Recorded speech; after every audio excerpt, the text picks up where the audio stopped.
Hi friends, இன்றைக்கி நம்ம என்ன பார்க்க போகிறோம் அப்படின்னா மீன் மேக்கர் பட்டாணி குருமா. அதுக்கு வெங்காயம், தக்காளி, கருவேப்பிலை, கொத்தமல்லி, தேங்காய் அரைச்சி வச்சுக்கணும். பட்டாணி வேக வச்சு எடுத்திருக்கேன். மீன் மேக்கர் ஹாட் வாட்டரில் ஊற வச்சு நம்ம எடுத்துருக்கோம். இப்போ இதை எப்படி செய்யலான்னு பார்க்கலாம். எண்ணெய் நல்லா காஞ்சதுக்கப்புறம் பட்டை, சோம்பு போட்டு அது நல்லா செவந்ததுக்கப்புறம் சின்ன வெங்காயம் போட்டு வதக்கணும். சின்ன வெங்காயமோ பெரிய வெங்காயமோ எந்த வெங்காயமோ உங்களுக்கு என்ன இருக்கோ அதை போட்டு நீங்கள் ஆனியனை போட்டு ஃப்ரை பண்ணி எடுத்துக்கலாம். தேங்காயில் தேங்காய், சோம்பு, 2 பூண்டு போட்டு அரைச்சி வச்சுருக்கேன். இந்த அளவுக்கு நல்லா அது வதக்கி எடுத்துக்கணும். கொஞ்சம் கருவேப்பிலை போட்டுட்டு அதையும் நல்லா அப்படி வதக்கிக்கலாம். நல்லா இந்த அளவுக்கு வதக்கி எடுத்துகிட்டு 1 ஸ்பூன் இஞ்சி பூண்டு பேஸ்ட்டு.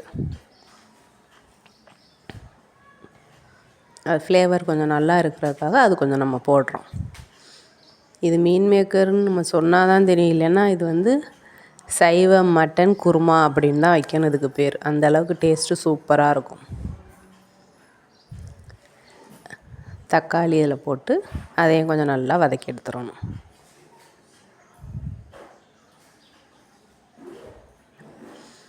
இப்போ நல்லா வதங்கிருச்சு. கொஞ்சோண்டு இஞ்சி பூண்டு பேஸ்ட் அதையும் இப்போ நல்லா வதக்கி எடுத்துக்குவோம்.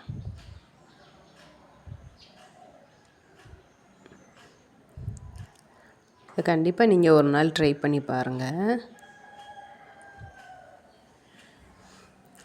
இப்போ அது நல்லா வதங்கினதுக்கப்புறம்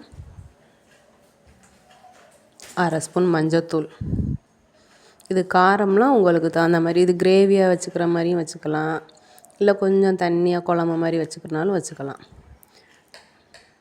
மல்லி ஸ்பூன் நம்ம 1 ஸ்பூன் போட்டிருக்கேன். உங்களுக்கு நல்லா நான் குழம்பு திக்காக வேணும்னா நீ கொஞ்சம் கூட போட்டுக்கலாம்.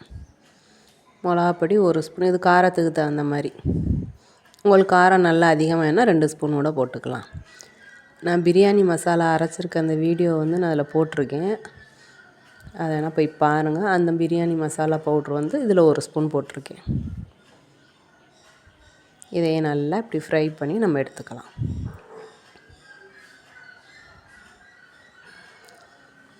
இந்த அளவுக்கு வதங்கினதுக்கப்புறம் நம்ம வேக வச்சு எடுத்த கொஞ்சமாக உப்பு போட்டு வேக வச்சு எடுத்த பட்டாணி,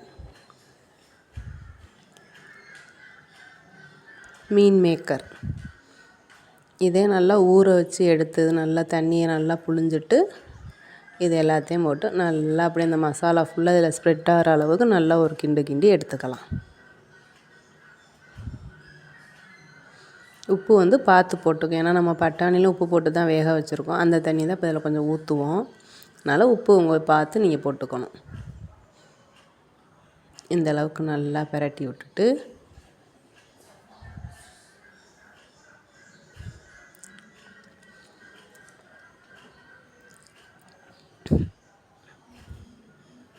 கொஞ்சமாக இதில் தண்ணி ஊற்றிக்கலாம். கிரேவி உங்களுக்கு எந்த அளவுக்கு வேணும் அப்படிங்கிற பார்த்து நீங்கள் ஊற்றிக்கோங்க. இப்போ அதை நைட்டாக ஒரு கிண்டி நம்ம எடுத்துக்கலாம்.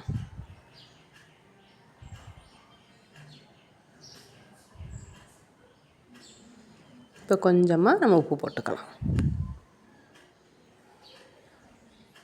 அதையும் லைட்டாக ஒரு கிண்டி விட்டுட்டு இது நல்லா கொதித்து வரட்டும்.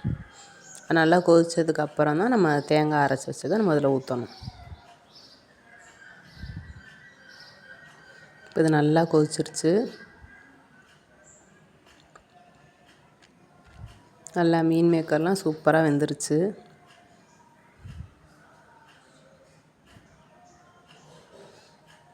இப்போ நம்ம அரைச்சி வச்சுருந்த தேங்காய், சோம்பு, பூண்டு இதையும் அதில் நல்லா ஊற்றி கிண்டி விட்டுறலாம்.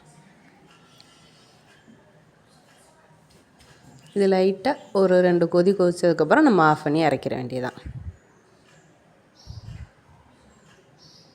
இப்போ நல்லா கொதிச்சிருச்சு. இந்த அளவுக்கு